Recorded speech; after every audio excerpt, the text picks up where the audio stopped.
710쪽입니다.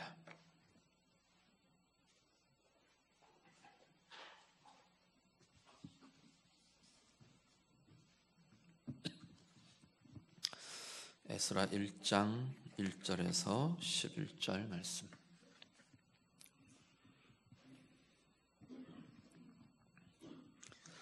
말씀 다 같이 읽겠습니다. 바사왕 고레스 원년에 여호와께서 예레미야의 입을 통하여 하신 말씀을 이루게 하시려고 바사왕 고레스의 마음을 감동시키심에 그가 온 나라에 공포도 하고 조서도 내려 이르되 바사왕 고레스는 말하노니 하늘의 하나님 여호와께서 세상 모든 나라를 내게 주셨고 나에게 명령하사 유다 예루살렘에 성전을 건축하라 하셨나니 이스라엘의 하나님은 참 신이시라. 너희 중에 그의 백성 된 자는 다 유다 예루살렘으로 올라가서 이스라엘의 하나님 여호와의 성전을 건축하라. 그는 예루살렘에 계신 하나님이시라. 그 남아있는 백성이 어느 곳에 머물러 살든지 그곳 사람들이 마땅히 은과 금과 그 밖의 물건과 짐승으로 도와주고 그 외에도 예루살렘에 세울 하나님의 성전을 위하여 예물을 기쁘게 드릴지니라 하였더라. 이에 유다와 베냐민 족장들과 제사장들과 레위 사람들과 그 마음이 하나님께 감동을 받고 올라가서 예루살렘의 여호와의 성전을 건축하고자 하는 자가 다 일어나니 그 사면 사람들이 은그릇과 금과 물품들과 짐승과 보물로 돕고 그 외에도 예물을 기쁘게 드렸더라. 고레스 왕이 또 여호와의 성전 그릇을 꺼내니 옛적에 느부갓네살이 예루살렘에서 옮겨다가 자기 신들의 신당에 두었던 것이라. 바사왕 고레스가 창고지기 미드르닷에게 명령하여 그 그릇들을 꺼내어 세워서 유다 총독 세스바살에게 넘겨주니 그 수는 금 접시가 30개요 은 접시가 1000개요 칼이 29개요 금 대접이 30개요 그보다 못한 은 대접이 410개요 그 밖에 그릇이 1000개이니 금, 은 그릇이 모두 5400개라. 사로잡힌 자를 바벨론에서 예루살렘으로 데리고 갈 때에 세스바살이 그 그릇들을 다 가지고 갔더라. 아멘.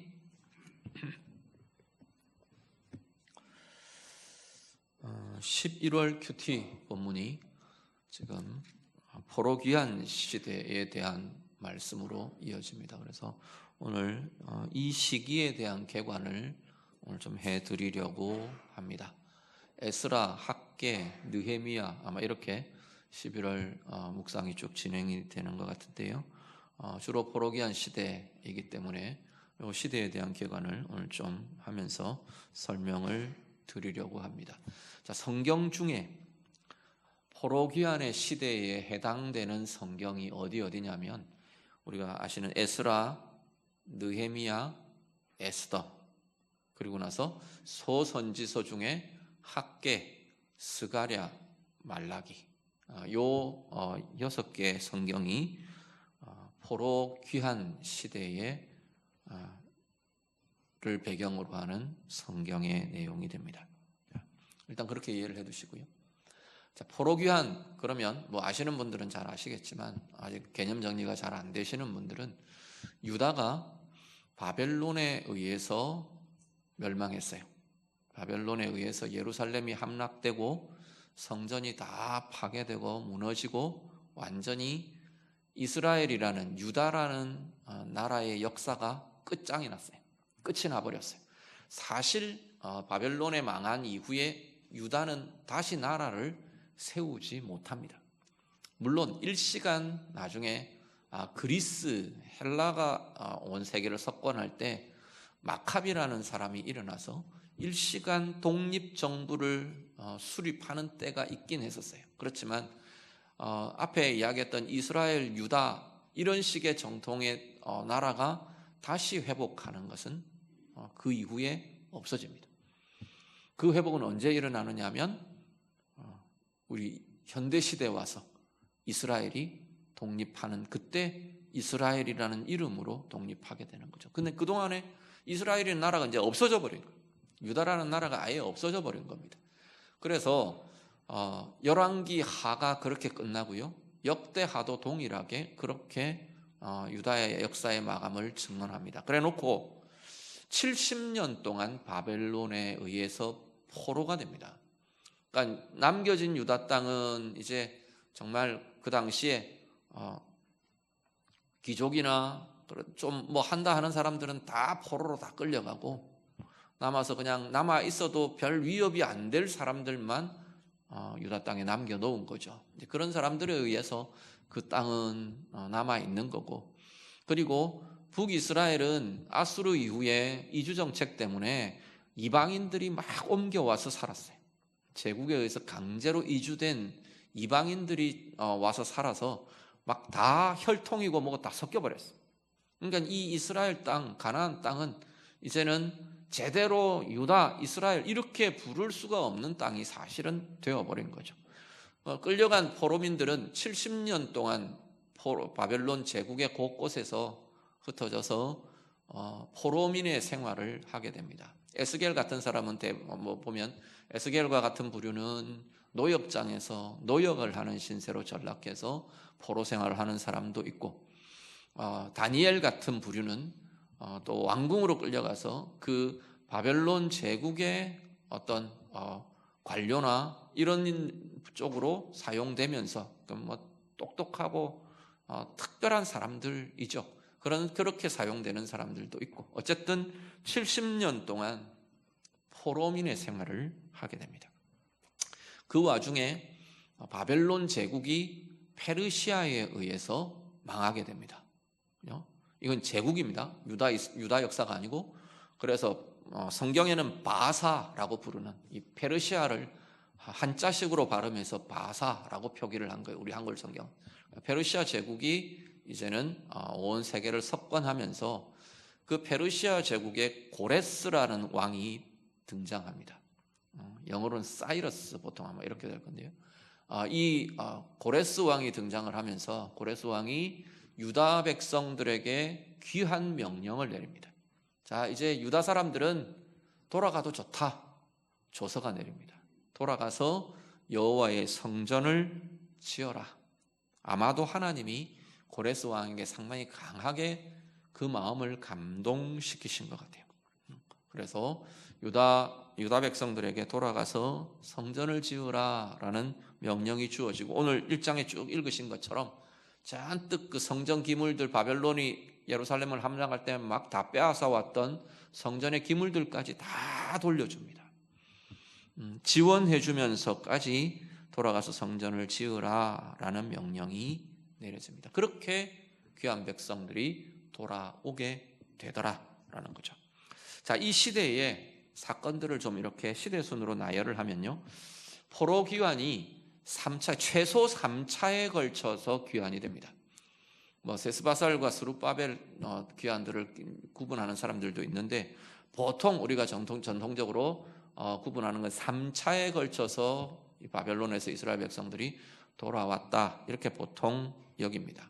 그래서 보면 성경에 이제 나타나는 부분들이 스룹바벨과 1차 귀환 백성들의 이야기가 에스라 1장에서 4장까지, 에스라 1장부터 4장까지는 지도자 이름이 스룹바벨이 등장을 해요. 스룹바벨. 오늘 여기는 총독 세스바살이 나오는데 2장부터 성전 건축이나 이런 부분들이 진행되면서 스룹바벨이라는 이름이 등장하고요.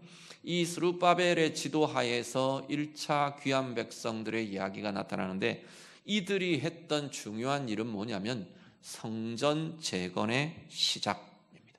기초를 놓고 성전 재건을 진행합니다. 그런데 그러다가 한 2년 지나다가 성전 재건 공사가 중단이 됩니다. 이게 4장까지 내용이에요. 1장부터 4장까지. 그래 놓고 한 16년 정도 성전 재건 공사가 중단이 됩니다. 그게 5장에 들어가면, 에스라 5장에 들어가면, 그럼 4장과 5장 사이가 한 16년 정도 세월이 흐른다는 이야기입니다. 그래서 5장에 들어가면 성전 재건 공사가 재개가 됩니다. 다시 시작됩니다. 그 사이에 어떤 일이 있었냐면, 하나님이 학개와 스가랴, 우리 성경에 학개 스가랴 있죠? 그 선지자들을 통해서 하나님이 말씀을 주십니다. 왜 니네들 성전 재건하다가 말고 중단하고 끝내고 있냐? 너희들은 판벽한 집에 살면서, 좋은 집에 살면서 왜 하나님의 성전은 저렇게 내버려 두고 있냐? 하나님이 꾸짖으시는, 학개를 통해, 스가랴를 통해 또 환상을 보이시면서 성전 재건을 촉구하십니다. 그렇게 성전 재건 공사가 5장에서 다시 재개가 됩니다. 그리고 6장에 가면 이 성전 재건 공사가 완공이 됩니다. 이게 이제 스룹바벨이라는 지도자 하에서 1차 귀한 백성들이 행한 일들이 되는 거죠. 성전 재건의 역사가 1차 귀한 백성들에 의해서 진행이 됩니다. 그리고 나서 6장하고 7장 사이에 보면 7장에 에스라라는 사람이 등장하고, 드디어 에스라가 2차 귀한 백성들을 데리고 예루살렘으로 돌아오거든요. 근데 이 6장과 7장 사이에 한 58년 정도 세월이 지나갑니다. 우리 성경은 그냥 6장, 7장 바로 이어져 있는데, 시간으로 보면 이 6장과 7장에 한 58년, 50년 이상의 세월의 간격이 거기에 주어지게 됩니다. 그 58년 동안 무슨 사건이 있었냐면, 성경에서 유명한 에스더, 이 1차 귀한 백성과 2차 귀한 백성 사이에 성경 에스더의 이야기가 들어가게 됩니다. 그런데 에스더의 이야기는 이스라엘 땅에서의 이야기가 아니고 페르시아 제국 내에서의 이야기입니다. 페르시아 제국 내에서 지금 제국 왕궁과 제국 전역에서 이스라엘 유다 백성들이 극도의 위기를 가졌다가 하나님이 극적으로 구원하시는, 에스더와 모르드게를 통해서 구원하시는 그 역사를 이들이 경험하게 되는 거죠. 이게 성경에는 아수에로 왕 이렇게 되어 있고요. 아마도 세상 역사에서는 크세르크세스라고 하는 페르시아 왕 때의 이야기로 그렇게 이해됩니다. 이 크세르크세스가 누구냐 하면 영화 300에 나오는 페르시아 왕입니다. 스파르타와 전쟁을 벌여서 완전히 나라가 극도로 쇠하게 되어버린 그 왕, 300에 나오는 페르시아 왕으로 묘사되는 그 사람이, 그 시대가 크세르크세스 왕입니다. 그게 에스더의 남편이죠. 에스더 왕후의 남편이 이 아하수에로 왕 크세르크세스가 되고요. 그러고 나서 이제 성전 재건으로부터 58년 세월이 흐른 이후에 7장, 에스라 7장에 들어가면 에스라가 2차 귀한 백성들을 데리고 귀환합니다. 그리고 나서 한 13년 정도가 흐르고 나면 동일한 아닥사스다라는 페르시아 왕 때 이 느헤미야가 3차 귀한 백성들을 데리고 예루살렘으로 돌아오게 됩니다. 이 느헤미야와 함께 돌아온 귀한 백성들이 주로 중요한 일을 한 것이 예루살렘 성벽을 재건합니다. 스룹바벨과 돌아온 1차 귀한 백성들은 예루살렘 성전을 재건했는데, 느헤미야와 돌아온 이스라엘 백성들이 이제 물론 그 앞에 왔던 백성들하고 다 합류한 거죠. 그때 일이 진행된 것이 예루살렘 성벽이 재건됩니다. 그리고 나서 이 느헤미야가 살아있는 그 시대에 마지막 구약의 말씀이 전해지는데, 그 말씀을 전한 선지자가 말라기입니다. 느헤미야 시대에 말라기 선지자의 말씀이 주어지고, 그리고 나서 이제 신약 시대 세례 요한이 와서 말씀을 전하기까지 400년 동안 침묵기, 말씀의 침묵기가 진행이 되게 됩니다. 이해하셨습니까? 웃음만 나오시나요? 시간의 흐름들을 좀 정리를 해 놓으시는 게, 그 성경 부분들을 읽으실 때 지금 이 시기가 요 시대구나, 요 시대는 이런 일이 진행되는구나. 성경을 너무 미리 포기하지 마시면 좋겠어요. 나는 성경을 이해하지 못해, 할 수가 없어, 미리 스스로를 그렇게 정하지 마시고 자꾸 말씀들을 이해하려고 애쓰고 노력하시면 훨씬 더 풍성한 걸 말씀을 통해서 누리실 수가 있게 될 겁니다. 그래서 사건들을 보면 에스라에는 두 가지가 이야기가 나옵니다. 앞부분에 스룹바벨을 통해서 이야기한 성전의 재건의 이야기가 나오고요. 7장 이후에 이제 에스라가 백성들을 이끌고 돌아오면서 7장 이후의 후반부에는 에스라를 통해서 유다 공동체 안에 일어나는 말씀과 회개 운동의 이야기가 나타납니다. 느헤미야에도 비슷하게 두 가지의 이야기가 전개됩니다. 앞부분에는 느헤미야가 귀환하면서 외적인 성벽 재건에 대한 공사가 어떻게 진행됐는지, 거기도 보면 방해가 계속 일어나고 그 방해와 싸워가고 이런 과정들이 나옵니다. 그러면서 성벽을 재건하는 공사를 완공하는 그 이야기가 앞부분에 나오고요. 뒤로 가면 에스라와 느헤미야가 시기가 겹쳐지거든요. 에스라와 느헤미야가 합심해서 이 백성들을 말씀으로 회개로 다시금 갱신하는 영적인 갱신의 이야기가 느헤미야 뒷부분에도 스토리가 이어지게 됩니다. 동일한 거죠. 에스라 때는 성전 재건과 내면의 영적인 갱신, 이 두 가지가 같이 제시됐다면 느헤미야도 성벽의 재건이라는 외적인 재건과 이 내면에 하나님의 말씀이 부딪혀오며, 특히 느헤미야 이유는 보면 이 에스라와 느헤미야가 하나님의 율법의 말씀을 백성들에게 막 들려 읽히면서 마음이 깨지고 돌아서고 돌이키고 결단하고 이런 이야기들이 막 이어집니다. 그 내용들, 영적인 갱신, 내면의 갱신의 이야기가 이어지게 된다라는 거죠. 그걸 보면 우리가 뭘 생각할 수 있느냐 하면 진정한 변화는 외적인 재건과 변화로 완성되지 않는다라는 겁니다. 외적인 변화가 필요합니다. 삶의 구조의 변화도 필요하고요. 집을 짓는 것도 필요하고요.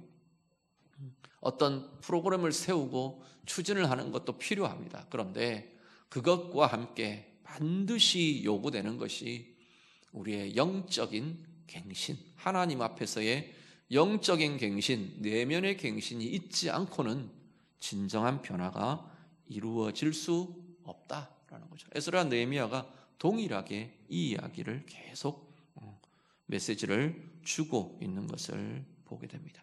그리고 동일하게 등장하는 게 방해 공작이 등장합니다. 그 땅의 백성들, 섞여 사는 백성들의 방해가 계속 등장합니다. 성전을 재건할 때는 이 방해 때문에 거의 10년 이상 중단이 되는, 이 공사가 중단이 되는 일도 있었고요. 느헤미야 때 성벽 재건의 공사들은 이 방해와 계속 싸우면서 공사를 진행합니다. 그래서 한 손에는 칼을 들고 한 손에는 삽을 들고 이런 식으로 하는 겁니다.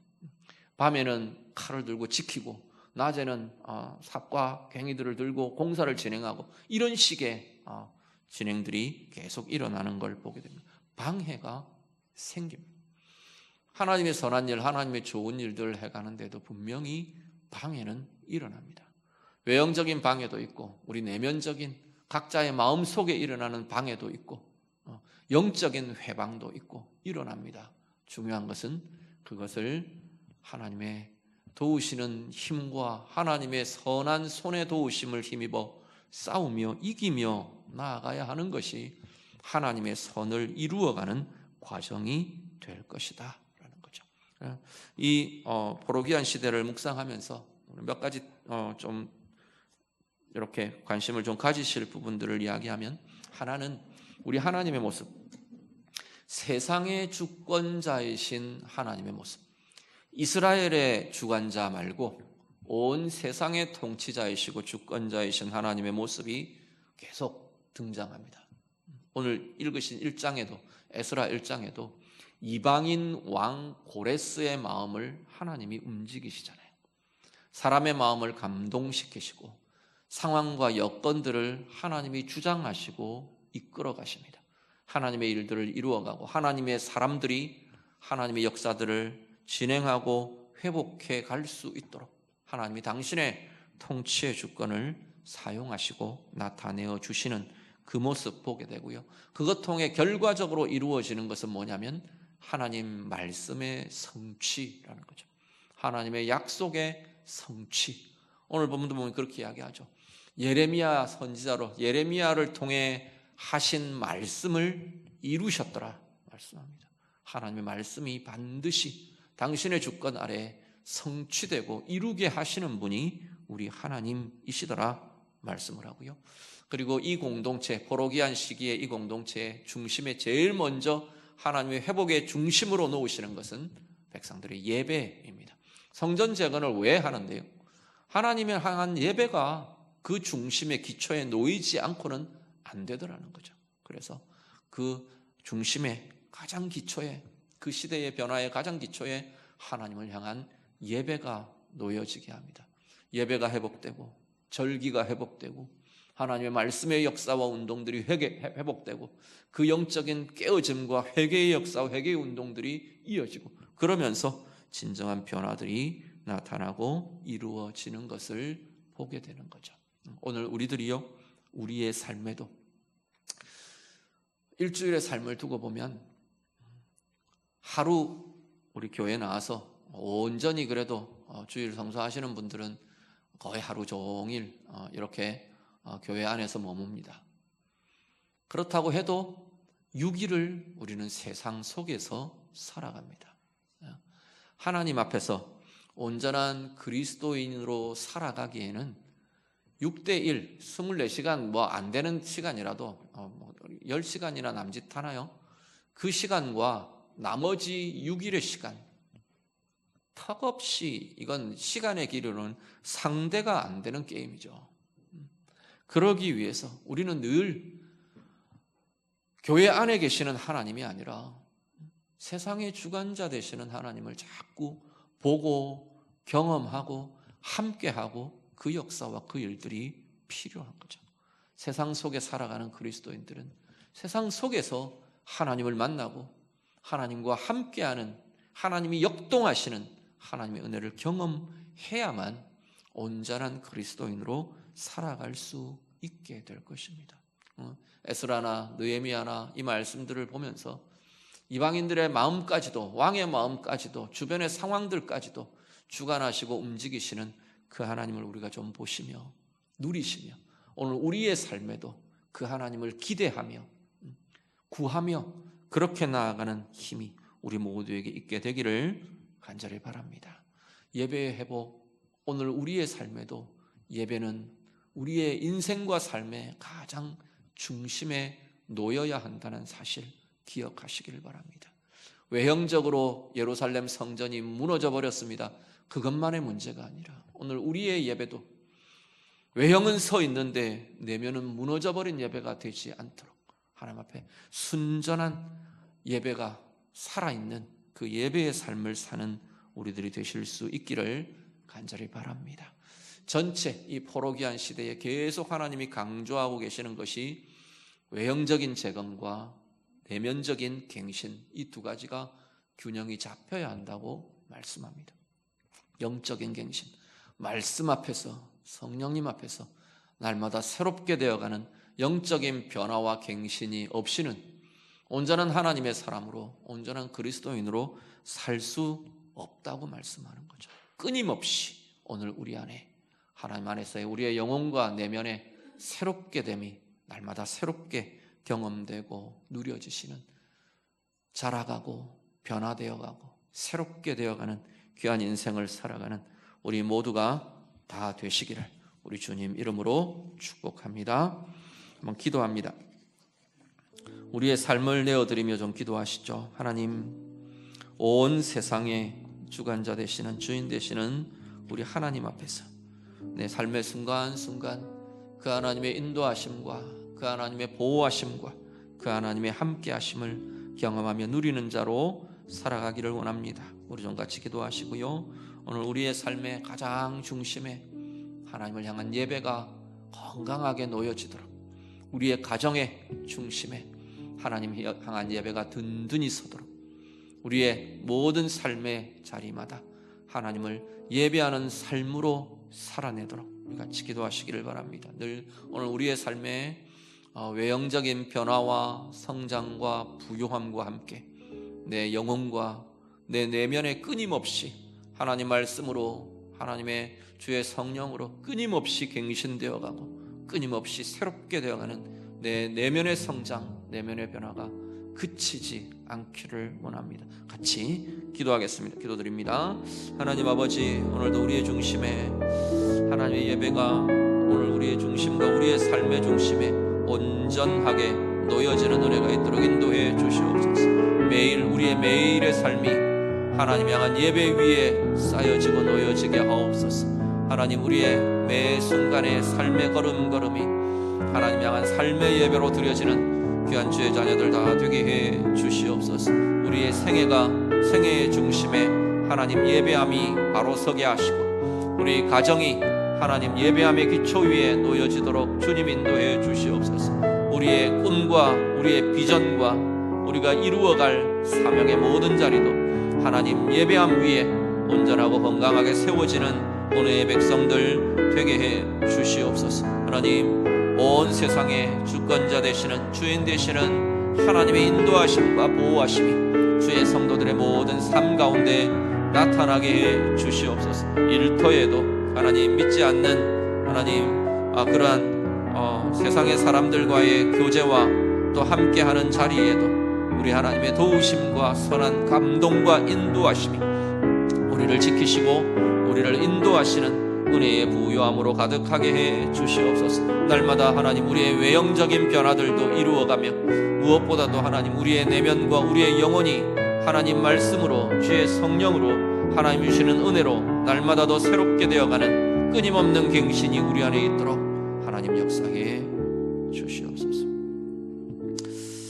온 세상의 주관자 되시는 우리 하나님을 의지합니다. 성도님들 삶의 자리, 직장과 일터와 세상 속에서의 모든 삶 가운데에도 하나님의 선한 인도하심과 도우심을 힘입으며 사는, 목격하며 증거하며 살아가는 귀한 이들 다 되게 해 주시옵소서. 하나님, 우리의 삶의 중심에 하나님 예배함이 건강하고 힘있게 세워지기를 원합니다.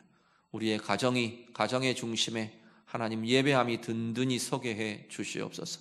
우리 개인의 삶의 가장 중심에 하나님 예배함이 날마다 새롭고 힘있게 붙들려지게 해 주시옵소서. 한 주간의 우리의 생애가 하나님 예배함 위에 놓여지게 하시고, 매일매일 하루의 우리의 삶이 하나님 예배함 위에 은혜로 선으로 쌓여지는 귀한 생애들 되게 해 주시옵소서. 날마다 우리가 외형적으로도 자라가고 커져가고 부욕해 되어가고 하나님의 은혜를 이루어가는 자 되게 하시고, 무엇보다 우리의 내면이, 우리의 영혼이 주의 말씀으로, 주의 성령으로 날마다 새롭게 되어가는 끊임없는 은혜의 갱신으로 가득한 복된 삶의 여정들이 되도록 하나님 도와 주시옵소서. 예수님 이름으로 기도드립니다. 아멘.